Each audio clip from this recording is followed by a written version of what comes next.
এখনই খুব বড় একটা আন্দোলনের দরকার নাই, কেবল তো পচন শুরু। বাচ্চা ছেলে বলতে গেলে স্কুলে তাদের অপরাধ কি? তারা নাকি জয় বাংলা স্লোগান দিয়েছে। তো জয় বাংলা স্লোগান তো জনগণের স্লোগান, জয় বাংলা স্লোগান মুক্তির স্লোগান। এই স্লোগান দিয়ে তো লাখো শহীদ বুকের রক্ত দিয়ে এই দেশ স্বাধীন করেছে বলেই তো আজকে তারা ক্ষমতা আসতে পেরেছে। তাহলে অপরাধটা তারা কি করলো? বিনা দোষে তাদের উপর অকথ্য অত্যাচার, নির্যাতন।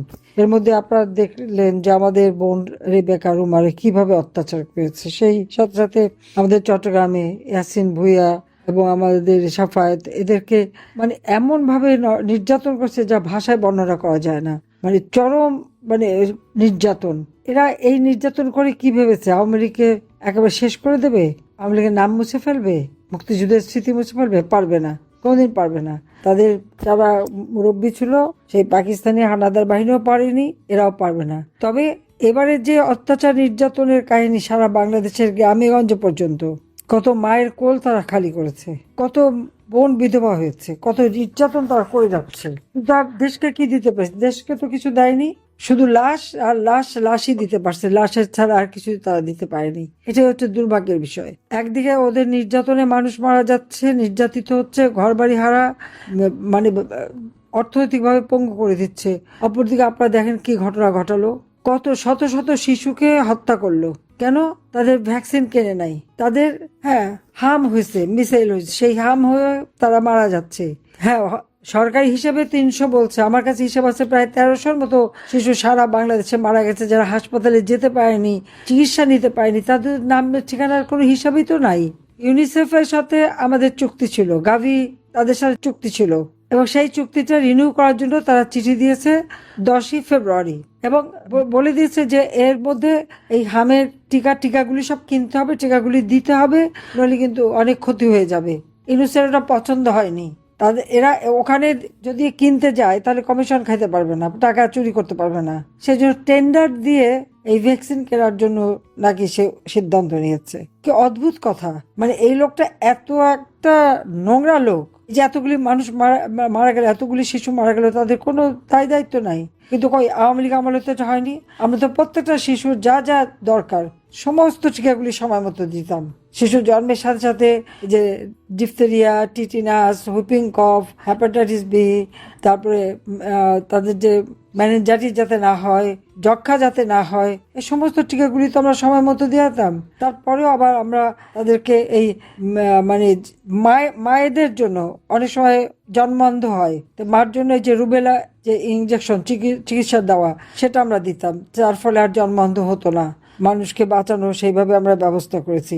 নিউমোনিয়া যাতে না হয়, ক্যান্সার যাতে না হয়, অনেক মেয়েদের জ্বরেও ক্যান্সার হয়, সেটা যাতে না হয় তার জন্য আমরা আলাদা ভ্যাকসিন দিছি। প্রত্যেকটা ক্ষেত্রে প্রতি বছর আমরা এই নতুন নতুন যে চিকিৎসা বেরিয়েছে সেটা দিছি। কোভিডের সময় বিনামূল্যে আমরা ভ্যাকসিন দিলাম।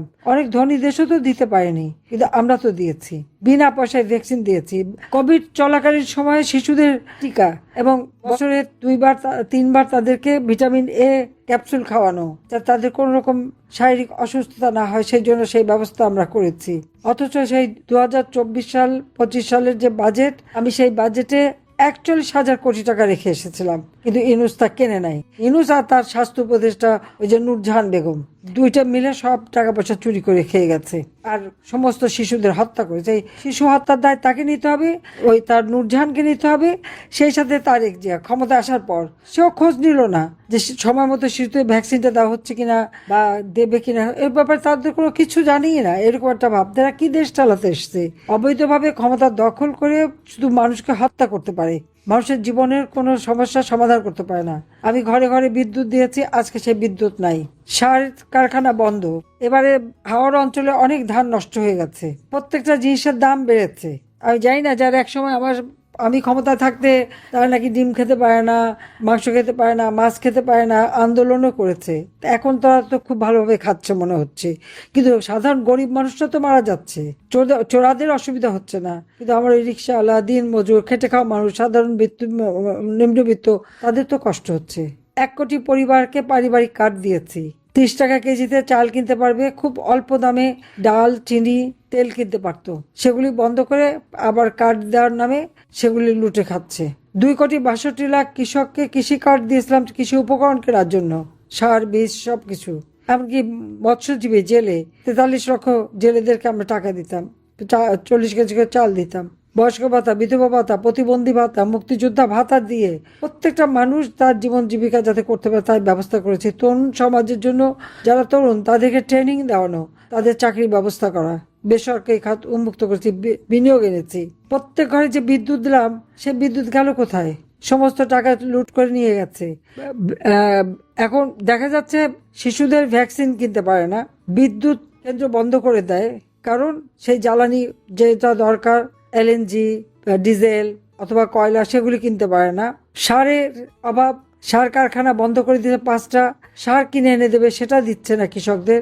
প্রত্যেকটা ক্ষেত্রে এই অবস্থার সৃষ্টি। ওদিকে আবার কি প্লেন কিনবে 14খানা। বিলাসিতার একটা সীমা থাকে। জনগণের অর্থ সম্পদ আত্মসাৎ করে তারা করে বিলাসিতা। যে একটা কথা আমি বলতে চাই যে আওয়ামী লীগ ক্ষমতায় থাকলে দেশের মানুষের ভাগ্য পরিবর্তন হয়, উন্নত হয়। কিন্তু এই বাটপাড়ি নিউজ সারা বিশ্বকে মানে ধোঁকাবাজি দিয়ে এবং বিদেশি টাকা খেয়ে দেশ বিক্রি করে ক্ষমতা এসে আবার দেশটাকে অর্থনীতিকে ধ্বংস করে দিয়েছে। ঋণের বোঝা সব মানুষের উপর, সবকিছু লুটপাট করে খাচ্ছে। আর এখন তারপরে আসলো সেই 12ই ফেব্রুয়ারি নির্বাচনের নামে প্রহসন করে আর এক ডাকাত, উনি 21শে আগস্ট গ্রেনেড হামলা করে যারা আমাদেরকে হত্যা করতে চেয়েছিল, আইভি রহমানকে হত্যাকারী, 10 ট্রাক অস্ত্র চোরা কারবারি, আমেরিকার গোয়েন্দা সংস্থা যার বিরুদ্ধে সাক্ষী দিয়ে গেছে FBI দুর্নীতির, সেই দুর্নীতির বরপুত্র তারেক এখন ক্ষমতায়। যখন শিশু মারা যায়, নিজের মেয়ে নিয়ে, বউ নিয়ে উনি সিনেমা দেখেন, থিয়েটার দেখেন, গাড়ি চালান, গাড়ি ড্রাইভ করে বউকে নিয়ে হাওয়া খান। আর এদিকে মা, সন্তানহারা মা শিশুর মৃতদেহ নিয়ে কেঁদে মারা যায়, সে আকুল হয়ে কাঁদে। এ কান্না ওদের চোখে যায় না, ওদের কানে যায় না। আজকে যে আমাদের আপনাদের সাথে আজকে যাদের কথা বললাম, এই যে অত্যাচার নির্যাতনটা তারা করলো, ওদের মধ্যে যদি এতটুকু মনুষ্যত্ববোধ থাকতো এই নির্যাতন করতে পারতো না। তবে আমার একটা বিশ্বাস আছে আল্লাহর উপর, কারণ প্রত্যেকবার আমার উপরে হামলা হয়েছে, আমি বেঁচে গেছি। বেঁচে যাওয়ার পরে আমি কিন্তু কাজ করেছি। আমার মা, বাবা, আমার 3টে ভাই, আমার 2 ভাই বউ, আমার চাচা, আমার ফুপা, আমার আত্মীয়স্বজন যাদেরকে হত্যা করেছে, কারো বিচার হবে না, ইনডেমনিটি দিয়েছিল, দায় মুক্তি। কিন্তু আল্লাহ আমাকে সেই শক্তি দিয়েছিল, জনগণ আমাকে সেই শক্তি দিয়েছিল, আমি সেই বিচার করেছি। এখন আবার যারা এই হত্যাকাণ্ড চালাচ্ছে, অগ্নিসন্ত্রাস করেছে, তাদেরকে দায় মুক্তি দিয়েছে।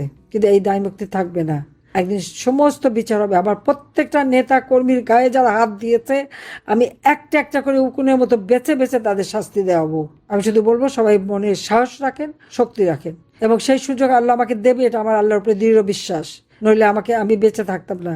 আমরা 2 বোন মাত্র আধা ঘন্টার জন্য আমরা বেঁচে গিয়েছিলাম। তো এই যে মায়ের কান্না, মায়ের কোল খালি করা, এই যে নির্যাতন, এর প্রতিকার একদিন বাংলার মাটিতে হবে, এটা আমার বিশ্বাস। শুধু এখন ধৈর্য ধরে থাকেন, দেখবেন এদের দিন শেষ হয়ে যাচ্ছে। আবার গণতন্ত্র আমরা ফিরে পাবো, বাংলাদেশের মানুষের ঘরে ঘরে আবার আলোকিত করব, রোগের চিকিৎসা দেব, মানুষকে আবার উন্নত করব, এবং যারা আমার নির্যাতিত তাদের জন্য তারা যাতে ন্যায় বিচার পায় সেই ব্যবস্থা আমরা করব। সবাই ভালো থাকেন, আবার কথা হবে। ধন্যবাদ, খোদা হাফেজ। জয় বাংলা, জয় বঙ্গবন্ধু, বাংলাদেশ চিরজীবী হোক। তো আজকে এই পর্যন্তই, কিন্তু প্রশ্নগুলো এখানেই শেষ নয়। এই দেশ, এই রাজনীতি, এটা আমাদের সবার। আপনি, আমি, আমরা সবাই মিলে গড়ে তুলব সচেতনতার একটা মঞ্চ। আপনার ভাবনা, আপনার চিন্তা এবং আপনার মতামত আমাদের দরকার। তাই কমেন্টে লিখে জানান এই মুহূর্তে আপনি কি ভাবছেন এবং আপনি কোন দিকে তাকাচ্ছেন। রিপাবলিক অ্যান্ড পলিটিক্স কেবল খবর বা বক্তব্যের জায়গা নয়, এটা একটা ভিন্ন মতের প্ল্যাটফর্ম। এখানে প্রশ্ন করার সাহস আছে, সত্যের পেছনে ছুটে চলার স্পর্ধা আছে। চ্যানেলটি ভালো লাগলে অবশ্যই সাবস্ক্রাইব করে পাশে থাকুন, কারণ একটা ক্লিকেই হতে পারে হাজারো অন্ধকার ভেদ করে আলো খোঁজা শুরু। ফিরছি পরের পর্বে আরও খোলামেলা বিশ্লেষণ নিয়ে। সে পর্যন্ত সবাই ভালো থাকুন, সুস্থ থাকুন। আল্লাহ হাফেজ।